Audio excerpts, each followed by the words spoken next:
The Oshkosh Area School District hosting a dedication ceremony today for the new Merrill Memorial Corner. That event celebrating and honoring the legacy of the former Merrill Elementary and Middle School and all the community members who passed through its doors. The Merrill Memorial Corner will serve as a lasting tribute, featuring reclaimed stone and brick from the old building.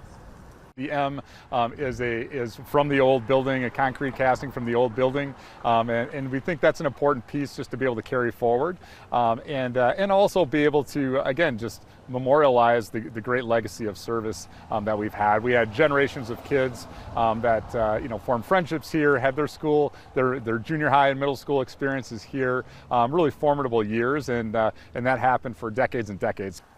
Construction of the Merrill Memorial Corner as well as Vella Phillips Middle School track and field nearing completion. The final work will be finished in the coming weeks.